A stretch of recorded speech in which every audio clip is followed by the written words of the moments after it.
Hello, everybody. Welcome to the WhatCulture Gaming Podcast. I'm your host, Scott Tilford, joined by Josh Brown Hello. and Ben Roy Turner. It's getting hot in here. It's getting hot in here, but leave on all your clothes for now, for the next half hour or so, because we just thought we'd have a big old discussion on the state of games as it is, but also the relationship to the way that things were across the 2000s.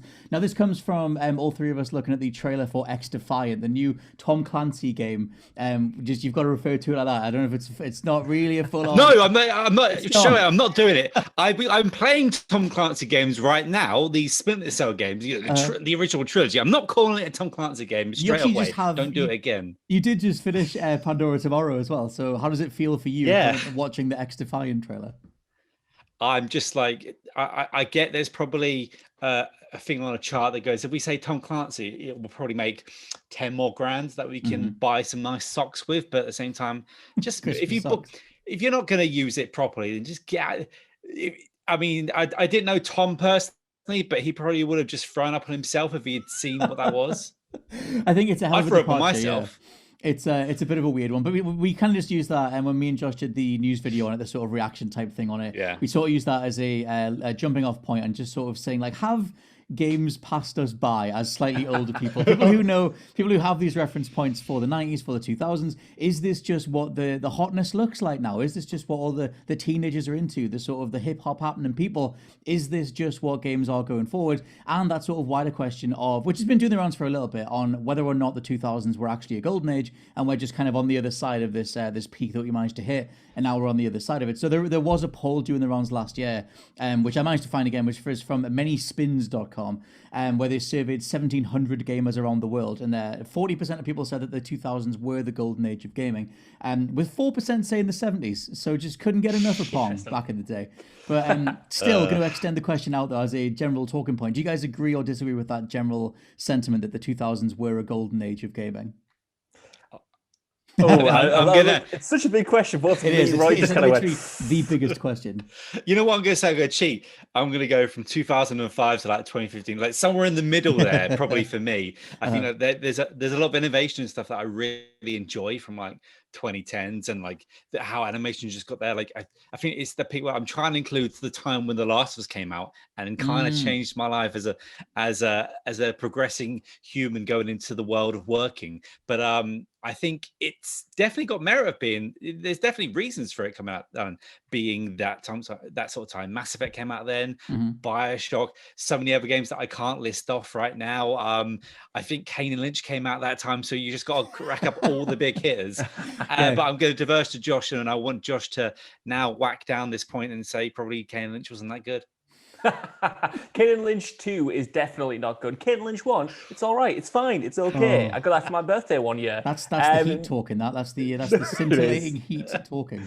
Just wait till you hear what I have to say about Resident Evil 4 and Wii. That's maybe the best version. Who knows? What was I going to say? Yeah. When we were talking about this question, when I look at my personal favorite games of all time, the games that I always go back to, the games that I replay from a personal level, almost all of those came out after 2010, which was a surprise to me. I have so many games after that period that I just absolutely love, and I don't think it's a recency bias thing, because some of them came out in 2010, and I still love them now. Fallout New Vegas, for instance, my favorite game ever.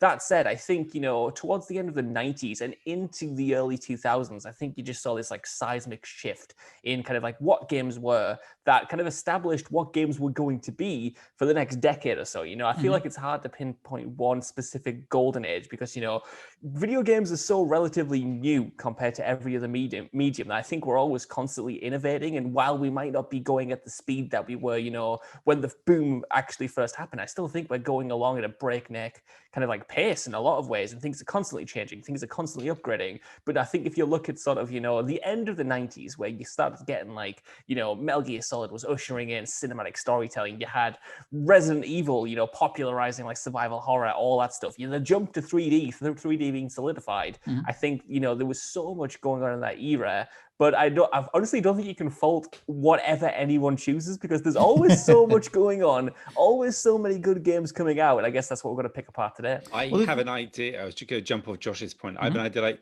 they kind of like knew what I say the developers worldwide kind of like knew what they wanted in the PS2 Xbox era as it got to the end, but they couldn't. I don't think in my brain, I don't think they could realize it until they got to that next generation of the 360 and PS3. I mean, then when that came in there for a wide swath and that became like the baseline, that's where everyone then could do and realize what they wanted to make. And this is where we started to get like was it 2008, which is like, oh my god, it's so great. Is that the super amazing year? It's like 2008 or 9, like well, yeah, 2000, like the post Bioshock year when it was just like everything was a massive deal. All these different ideas of how you could do storytelling in games were being blown up. I mean, the industry's not really fully recovered from Bioshock. That idea of asking why, like why is Sonic getting rings? Why is Mario getting coins? Why are you listening to the narrator? Like as soon as Bioshock like questioned everything, I feel like that sort of blew everything wide open. But I think in regards to like why the 2000s, because I mostly agree with it, but then I think as the conversation sort of goes on, I tend to like, if I'm thinking of the 2000s, I'm thinking of a much bigger genre diversity across the industry overall. The amount of ideas that were being greenlit with budgets and that were being backed by bigger companies seems to be there's more of them overall. It seems that across the 2010s, way more formulas got nailed down. And it just became this thing, which we struggle with now, which does bring it back to XDefiant, in regards to that it feels like only a certain amount of titles can get greenlit now. And it feels like there's just an insane amount of homogeny. And like we talked about it before we started recording, but like Josh, you mentioned Destiny. And it's like ever since Destiny's been on the scene, it's like, well, everyone's trying to chase Destiny. And it feels like that's been this massive push across the 2010s, which kind of was always the case in the 2000s as well. You had everybody chasing Gears of War with the cover shooter mold as well. But I tend to like sort of think of budgets, and I think of like the way that, like what Ben Roy said, it felt like more ideas were getting off the ground. I don't know if that's cynical me now, like if I really start like pinning down genres. Like pinning down genres that happened in the 2010s, it feels like in my head, it feels like more stuff was happening in the 2000s. And even if I'm pointing to something like arcade games, arcade races, arcade sports games, from NBA Street to SSX to the Burnout series or whatever, all that stuff has just gone away so much. It's like that's one of many sort of side genres that I feel isn't really even represented anymore unless you really go looking for it. Yeah, I think you're right in that front, definitely. You know, we talk about it all the time if we ever do a podcast, if we ever do news about Rockstar, you know, just how many games, how many different games and different franchises, you know, they put out over the 2000s. Like you said, some of the genres you mentioned there, you know, like those arcade races, you know, spectacle fighters like Devil May Cry, God of War, like they kind of went away. Even fighting games kind of went away for like the longest time. Even now we only really have, you know, like Mortal Kombat and stuff, you know, Street Fight, like the biggies of the, like the biggest of the best, quote unquote best, you know, coming out and making a big splash. Whereas in the 2000s, yeah, you're right. You know, there was a whole thing, you know, at the start of the 2010s going into, you know, the middle of that decade about like the AA kind of, you know, video game sphere just falling away, like with THQ going away, now they're back. But, you know, we got to a moment where it was either the blockbusters or the indies, whereas in the 2000s, like you said, we had this middle ground. And I don't want to just put my rose-tinted glasses on and say that middle ground was inherently good, because there were so many stinkers and so many bad games just, you know, dotted around shelves that weren't great and are the result of why it went away in the end of the day. But at the same time, yeah, I do agree that in the 2000s, we just saw this kind of like explosion. So it's exploded so much, it just spat everywhere. It's this explosion of games, explosion of genres, and you could pick up, you know, so many different titles. Yeah, it's just mad. Like I'm looking at like a varied list of stuff in the 2000s. Like you started off with like Silent Hill 2. I guess Splinter Cell 1 as well came out in 2000. All there, yeah, and then you get towards the end and you're getting things like Metal Gear Solid 4. I mean, you're getting Mass Effect Andromeda, like so it makes me want to throw up in my mouth, I guess. But yeah, I feel you there, where it felt like we had so much of a variety. Because as Scott was saying as well, the costs were a lot less, and we hear everyone now sort of like this come up more and more that if the big money people are scared to take the big money risk because things you can't. It used to be like you would have like free games that can make up for one game, but like one of these big games do fall over. There's so much of a cost risk and risk. I don't even know I'm saying it right anymore. Sorry, I'm so hot. But then, like some of these games, like a big one, like say, I'm just gonna say theoretically, like I don't know, Division 2, that might be around, but that might also be there to prop up other games like a Far Cry. They put so much money, but they need to make these other big profits because other little games might not bring in what they need. The Christopher Nolan style approach, like one for you, one for me kind of thing. It's sort of like holds them up, sort of thing. Yeah, totally. Well, one thing I was going to mention, because we touched on kind of I wanted to bring in that conversation around quality control, because it feels like the overall amount of years it takes to put a game together has gone up drastically. Obviously, budgets have inflated so much as well, so it's even harder to bring these different things together. And there's also the different opinion from the assumed side on the business side of what a consumer wants. So it's we need to aim for a certain level of graphical fidelity if we're going to be AA or AAA, and that extends development, and then different things get scrapped or whatever. There was the whole wing of movie tie-ins that we hardly ever get anymore, just because of the reality of how long it takes to make a game. But that used to be the case in the 2000s, even if a lot of those games weren't great. For every Lord of the Rings tie-in you had, there was like a Bug's Life or like a really terrible one or whatever. Oh, you leave the Bug's Life alone. Leave a Bug's Life out of this. You watch your words. But those things as well, I think the budgetary constraints, the amount of time it took to make games, allowed companies to put out more stuff. Like if you I'm not going to reel everything off, but comparing Rockstar, for example, the stuff that they put out in the 2000s, like obviously from GTA 3 to Vice City, San Andreas, all the portable titles, and GTA 4, and GTA 4's DLC compared to GTA 5, Red Dead 2, Max Payne 3. Across the 2010s, I guess to roll all that together with the conversation on quality control, it feels like the 2010s became endemic of broken games. Like there was that whole, the first few years of the generation, it was just it didn't feel like they could bring any games together at all, and it became a thing to expect a game to be broken on launch, which we didn't have in the 2000s. What's either of your general thoughts, or I guess Josh, your general thoughts on now if something's coming out, I expect it to be the worst version of a game, and that definitely wasn't the case in the 2000s. Yeah, I know what you mean. I just want to quickly jump back to what you said before about, the explosion of genres kind of coming to a head at the end of the 2010s. Because I fully agree. I think, when we look at gaming history, if anyone writes the grand book of gaming history, front to back, I think we'll look at the end of the 360 console generation and the start of the PS4s as kind of this perhaps butterfly effect moment for the gaming industry, because we could be in such a different position right now had we continued on the path that we were on back then. Back then it was very much this narrow view of what the industry could be. It was like blockbusters are bust. It was people coming out saying horror's dead, no one wants to play horror. Single player games are dead, no one wants to play single player games. We need a multiplayer component for everything, whether it's Dead Space, whether it's Mass Effect, whether it's whatever. Dead as well? That's what I was getting to. Yep, that was the fourth point. They thought consoles were dead. They thought mobile was the future. This was the path that we were genuinely on. And then the next gen came around, PS4 and Xbox One sold gangbusters. And then we pivoted away from that. Survival horror came back. Single player came back. We got more variety in terms of art styles, more variety in terms of genres. So I do think we're on the path back to a potential new golden age now that we've steered away from that. But going on from that to your point about the quality of the games, that did steer us into this kind of weird place where now that everything was, online, now that patches could be pushed out, I think the threshold for that quality did drop, certainly for a few years.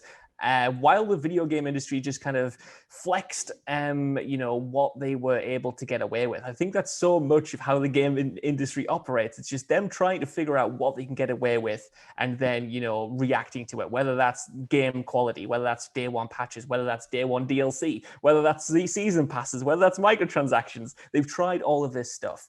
And I feel like they only ever course correct when that goes wrong. So that experimentation is there, just like you said, often it's a bad thing, and it results in kind of things blowing up or getting worse before they get better. Remember Project $10 when EA were literally like, well, you're not going to have part of this game if you bought it back from the shop. You're going to pay us our blood money to get it. And I remember being hit with that when playing Dead Space 3 on Game Pass. The patch didn't download properly, so I couldn't get into it and play it for a bit. It's just this weird archaic throwback to what were they trying to do to get that extra money of us? Now they're getting that extra $10 out of us. So unless you buy in FIFA where it's $100 extra on top, if you want to there's no cap for that. Even have the chance. But I do agree with Josh there, where I feel like it took someone like a Capcom to probably have sort of moderate to sensible budgets with Resident Evil and show that we want this sort of thing, and then being the only game in town for a while, and now we potentially get EA coming back with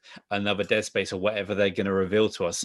I hope at one point they resurrect the Dead Space account, just go, we're not going to be at this EA thing. Everyone's just coming out and telling us that we're not going to be at any event anymore, and then you get to the point where I don't know what's going to be there. Is it just going to be another X Defiant or something like that? I can't wait for them to like neon spray paint on in Dead Space and just Isaac Clarke in pink armor with a like green neon gun. I mean, sure, at this stage that's what the kids like. But one of the things I was I guess it kind of like it springboards on from the idea, at least in my mind, of the idea of like inflated budgets and trying to make sure on the publisher side that something is going to make its money back. It feels like there's like a notable shift in the guard. Like even on Sony's side, if you look at who's in charge now, obviously Jim Ryan, and the fact that he doesn't really play games, like he just keeps coming out with statements. Yeah, they're very much a money man, and it feels like a lot of money men are very much in these top positions where they didn't used to be. And it's, you can champion the likes of Shigeru Miyamoto, and Phil Spencer seems to walk the line quite nicely between the two. But someone like a Jim Ryan is more indicative of like the Bobby Kotick's or the other sort of money grubbers at the top. And either it's a social media thing, it's the difference in the way that we used to, like we see all these machinations now, like, 24-hour news networks mean that if something breaks, something leaks, or some financial report, whatever comes out, then we see that stuff immediately, and it's way more nakedly obvious the mistakes that these people are making, or the they're not going down the line of what we want to see or whatever. Or do you think that is a notable difference? Because in terms of like projects that get greenlit, it feels like everything has to be a bankable property, whether that's a game mechanic that's a trustable game mechanic, like something like Ubisoft's X Defiant. There's not a single original idea in there, like other than we haven't seen a crossover of these characters before, but it's nothing. Like it's a shooter first with Sam Fisher's skin over it. Sam Fisher's been once again sacrificed, with and we've got his goggles now. But like if you just think back to, like, say I was saying before, it's like Command and Conquer, like they still made a profit, but they didn't make the big money anymore. And as Josh said with Destiny, like, so Destiny does all the big bucks and Destiny brings people in, but then so does a Fortnite. So everything's gone down these two funnels, and then you got, say, like another funnel, like one or two over there. And I think it's for the most part, just people chasing trends. Well, that's what I mean. Like it feels like a miracle if something genuinely original gets off the ground. Like it always feels like we have this thing in the back of our heads going like, well, that's a bit of a creative risk, almost as if we're like imbued with the mentality that the like money kind of why counters. I wouldn't even go near Avengers, because you just seem like game made in a lab 7. I mean, everything's focus tested and everything's like that, but when it's so blatantly down to the wire, I mean, you only get a few rare things like the medium, even though it didn't set the world on fire. The medium was nice and different in a way. Yeah, it was just like something new to come out. And it's sad to see X Defiant, and I just get sad about my baby boy, and I just want Josh to cuddle me up now and just make it feel better, really. I can't, my friend, because all I was going to say is that I think, obviously we're so tuned into all this different stuff. We're tuned into what gets greenlit. We're tuned into the comments from the bosses of all of these studios. But I don't think much has necessarily changed. I think it might have gotten worse and maybe been, exacerbated in some ways. But I mean, you mentioned Bobby Kotick there. I don't believe that man knows what a video game is. I think he's dollar signs when he looks at Call of Duty or when he looks at Blizzard or whatever. And he's been in charge of Activision for a long, long time. It's not like he's a figure that's new, you know what I mean? He's been, ushering Activision in this direction for probably decades now, since easily into the 2000s. And I feel like, we just sort of become more aware of these figures, more scrutinous of what they have to say, especially when they're linked to studios that pitch themselves as gamers or whatever, like, Jim Ryan and PlayStation or whatever. We become more scrutinous of what they're saying, what they're playing, how they act and stuff. But that business mind, it's always been there, man. Like, we talk about things not getting greenlit now, and that's true. But I'd argue that was kind of like, some things were risky back in the day, but it was still the focus on franchises. It was still, countless Medal of Honors. It was still countless Call of Duties. It was still countless Grand Theft Autos. We got Grand Theft Autos every year, every couple of years and stuff like that. So I feel like that's always been there to an extent. At least I do understand. Made, though, I guess. Like that would kind of be my thing. Like the idea of a Metal Gear Solid being made now feels impossible. I don't fully agree. I think it's unlikely. I think, obviously it has so much stacked against it, but I still think, we see interesting IP come out, whether that's Ghost of Tsushima, whether that's Days Gone, whether that's Death Stranding. I know they're all PlayStation games, but you can look at, like Ben Roy said, the Medium or something, or turn to indie games where there's so much originality, where there's so much creativity. I feel like, yes, you do have to look for them. And I'm not saying, the Plague Tale, yeah. I'm not saying, I, Josh Brown, could walk into Sony Studios and say, "Oi, I've got an original game for you, back it," and then they would. Like, I'm not saying it's that easy. I'm acknowledging that it is difficult, but I'm saying that it's probably always been difficult. But if you know where to look for them, I feel like there is still original stuff happening. No, I've got a game. I'm going to go into Ubisoft, find Eves, and go, look, you see the Phantom Pain was made in 2015. Just take Sam Fisher's face and put it on that, and you've got something. Just put the goggles on him, or do the same with the Hitman layout or whatever the formula for that. Yeah. It's not that originality overall is dead. We haven't even talked about the indie revolution of the early 2010s. Like, there's obviously a lot of original stuff in there. I guess my point would be that the way Metal Gear came about, where it had like the backing of Konami for Konami as themselves have gone away, but in terms of a notable AAA studio going like, this is this massive deal, big cinematic focus, big memorable characters, this big sort of blockbuster production. One of the only analogs I can make in recent memory is Horizon, where something was like a new IP that arrived fully formed and felt like, you know, it was ready for a mass audience. Like, you know, you have Days Gone, you have Ghost of Tsushima, but I don't feel like they have the blockbuster finish of something like a Metal Gear. Well, this is the interesting thing. I wonder whether, you know, we pointed at Metal Gear. We're all huge Metal Gear fans. Metal Gear obviously changed the industry. It was this huge original IP, but it's also one we love. Like, I would argue that there are blockbusters of that level, originals being made, that we just might not like as much. Like Destiny, I do think is like huge, you know, maybe not as influential, but it did change the landscape. Then you've got stuff like Fortnite. Then you've got stuff like, you know, other games I was going to mention I've just completely forgotten. There were definitely some other games that I've just completely forgotten there, but they were mostly like Ubisoft stuff. Watch Dogs was like a brand new. I'll jump in with that and say I'll defend the Bethesda publishing when we got things like the Evolve in, we got Doom returning, we got Wolfenstein returning, Prey. I'm going to say Prey every podcast to get another one. But like, I feel like they were like top tier / I guess if we didn't have 3 tiers, we had 5, maybe they're number 4 because sometimes budgets and all that sort of thing. But I feel like from Bethesda publishing, like in a 3-year period, there were so many games coming out there that I personally enjoyed, that I thought were like classic hits and like some of my all-time top games. Like, but even I just want to see what Microsoft do with that next as well, I guess.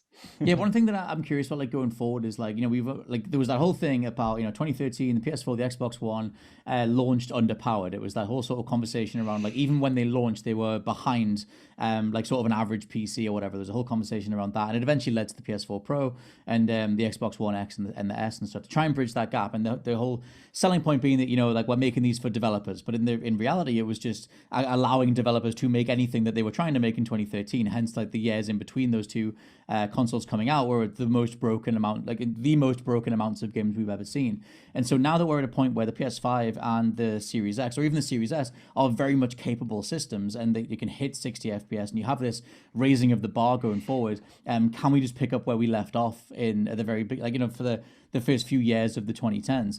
Because like I said, mentioned before, there was that whole indie revolution across 2012, 2013. You know, the likes of Braid and Gone Home, and obviously it led to things like Firewatch, Limbo, and, like, you know, Last of Us was like landed at the right time. BioShock Infinite was 2013. You had all these massive narrative pushing games that also had blockbuster sensibilities about them, and they landed so well. But then we embarked on sort of 5, 6, or it's ongoing years of broken AAA games where it's not unheard of every other week to have something that just arrives in such a knackered state. And I feel like that's the thing that lets you put the rose tinted glasses on for the 2000s, or it definitely does for me, where I look at, like, oh, well, everything was fine back then, and you didn't get as many sort of half-baked things. But yeah, what do you guys think of, like, I guess the impact of the indie stuff across the 2010s? Because there wasn't that level of production, wasn't even a thing in the 2000s. It was just games were games. We didn't really think of them from smaller studios.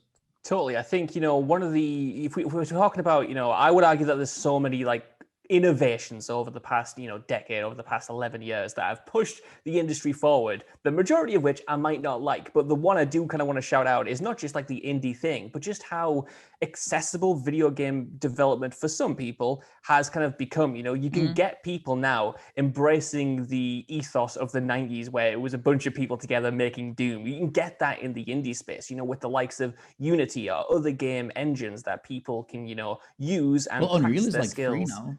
Totally. Unreal. They can practice their skills. They can maybe put out masterpieces, and in some cases they have. Like, I love that is happening now. Yes, that has resulted in a lot of bad games as well, but it's also, you know, kind of just made for this really fertile part of the industry where you can get so many interesting experiences that act as a genuine alternative to the AAA space. You know, in the 2000s, yes, there were indie games, of course. Yes, there were people championing indie games, but it was quite rare to find something with the same mainstream pull as a AAA game. Now, though, it is the other side of the coin. It is people, seek this stuff out. We now have big publishers like EA doing their EA original things where they're wanting to pump a lot of money into it to mimic the indie vibe because they know there's so much goodwill about there and because they know a lot of people love that style.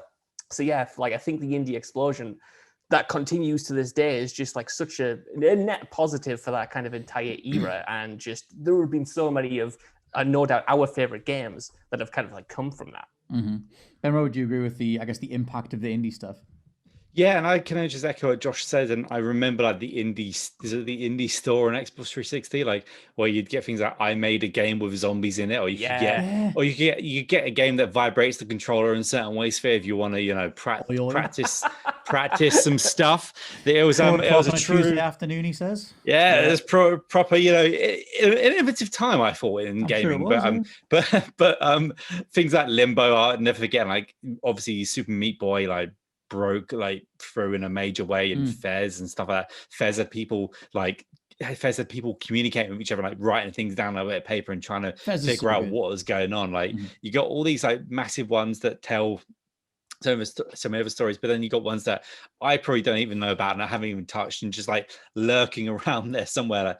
They come out so fast, and so many of them now, they've all gone to the Switch because that's where you make your money first, apparently. And it's almost like there's two levels of indie now, though, because then we have I'm trying to think of, I can't even think of its name because I'm just melting. The successor of Bastion, and because Bastion hit 10 years old today as well. You think of games like that where they're sort of I'm also blanking, but yes, carry on. No. The one that Hades. Oh, Hades. I was the basketball one. That's how it's an evolution of how indies have come.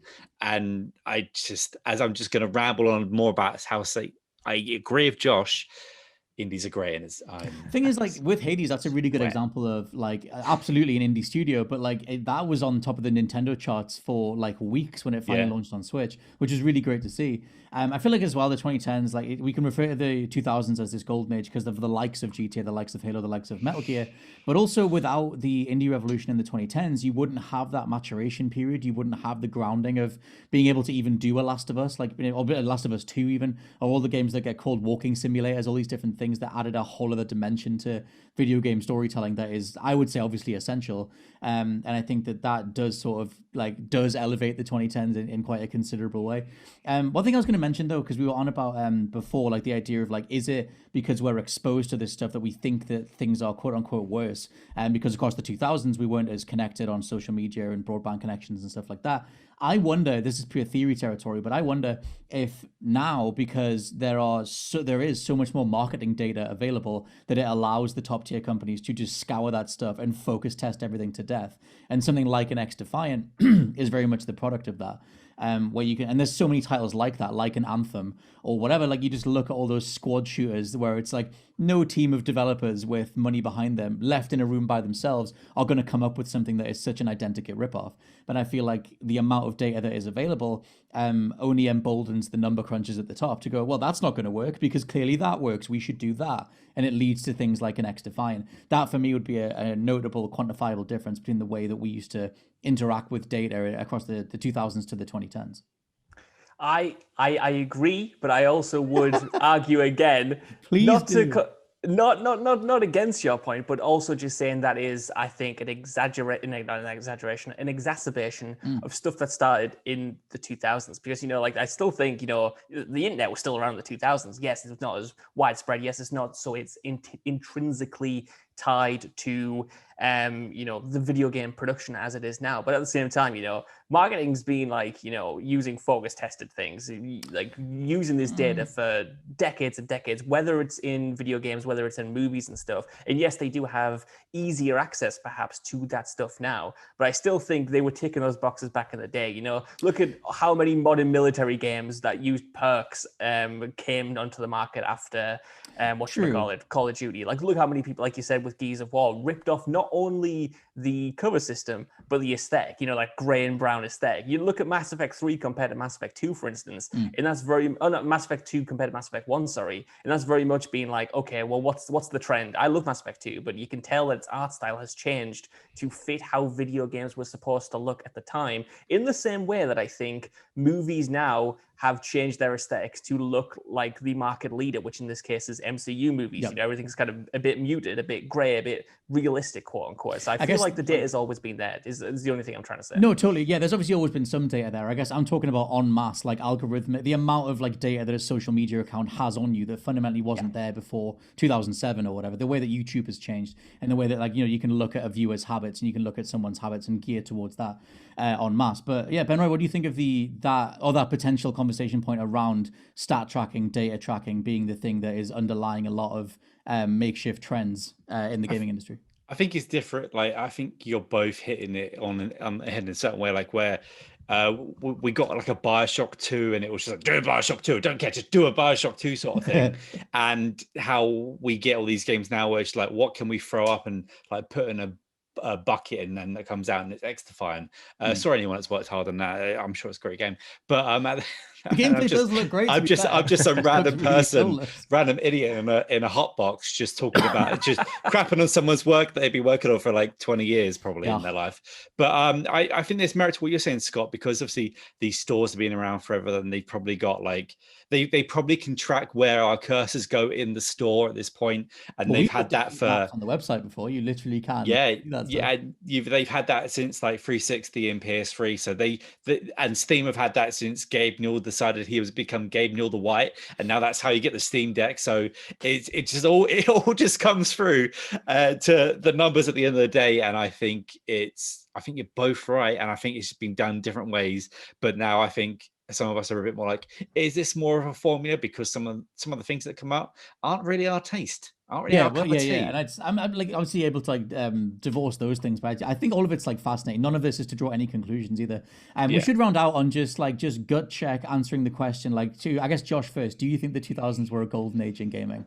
I think without going on a huge tangent, I think it was a continuation of a golden age, but not the golden age in and of itself. I think it was very much a decade of transition as much as it was of pioneering and establishing things. The thing is, like, the thing that Ben Roy said at the very beginning, and you've like backed it up by some of the examples you've given too, and just thinking about it, I actually think it's exactly what Ben Roy said. Like, it's the period, if you're going to knock it down to a 10-year chunk, it is 2005 to 2015 more than it's 2000 to 2010 or 2009. That will be my shout anyway. Ben Roy, what would your answer be to the 2000s being a game? Well, someone said at the beginning of the podcast it's 2005 to 2015, so they might have done, yeah. I'm going to leave them that, but no, I think it was definitely a good decade. I mean, we were coming out of the Attitude Era, and we were trying to grow up and not be as, you know, like in each other's face anymore and penis jokes. We're all getting older. That's your definer for the 2000s. Penis jokes, isn't it? Suck it, everyone. Break it down. I'm going to say 2005, 2015, and I'm going to set this pod on fire. Fair enough. I think we should pass it over to the comments, so you can come find us on social media, depending on what your thoughts are on the 2000s being the golden age for gaming, or whether or not you think the 2010s is potentially better. For now, though, this has been the WhatCulture Gaming Podcast. I've been your host, Scott Tailfoot, joined by Josh Brown. Goodbye. And Ben Roy Turner. Goodbye. And we'll catch you next time. Bye.